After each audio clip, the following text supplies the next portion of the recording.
Ang dambuhalang flood control system na to ay matatagpuan sa Kasukabe City, Saitama, sa Japan. Marami na rin sa inyo nakakaalam dito dahil marami na rin Pilipino vlogger ang nagpunta dito. At sa video na to, pag-aralan natin ang katangian, kung kailan ba ginawa at kung magkano ba nagastos dito. Una, katangian at sukat. Tinatawag tong underground temple dahil sa malakatedral nitong design sa ilalim ng lupa. At doon naman tayo sa mga parts nito. Ang unang part ay ang pressure adjusting tank. Ito ang pinakasikat na part. Meron itong length na 177 meters, width na 78 meters, at height na 18 meters.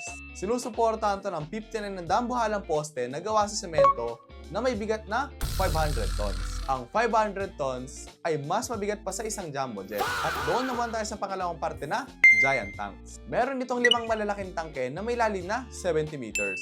Kasya dito ang isang buong 20-story building. At doon naman tayo sa pangatlong parte na tunnel system. Ito ang tunnel na nag-uugnay sa mga tangke. May haba ito na 6.3 kilometers at nakabuo ng 50 meters mula sa kalsada. Ngayong natapos na tayo sa mga parte, doon naman tayo sa pangalawa na kailan ba siya ginawa? Sinimulan ng construction noong March 1993 at natapos noong June 2006. Inabot na mahigit 13 years ang paggawa bago ito naging fully operational. Biruin mo, 90s pala nila sinimulan to. At doon naman tayo sa pangatlo na last part.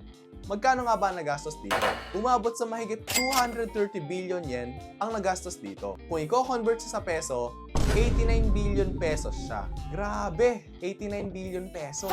Pero kahit napakamahal, estimated na billion yan din ang naisasalba neto sa tuwing may bagyo dahil naiwasan ang pagbaha sa Saitama at sa buong metropolitan Tokyo area. Ibig sabihin, malaking investment siya. At ang project na to ay tanda ng kanilang dedikasyon para sa safety ng mamamayan laban sa mga sakuna. Sa Pilipinas, magkano ba ang budget sa flood control? I-comment mo pag-usapan natin.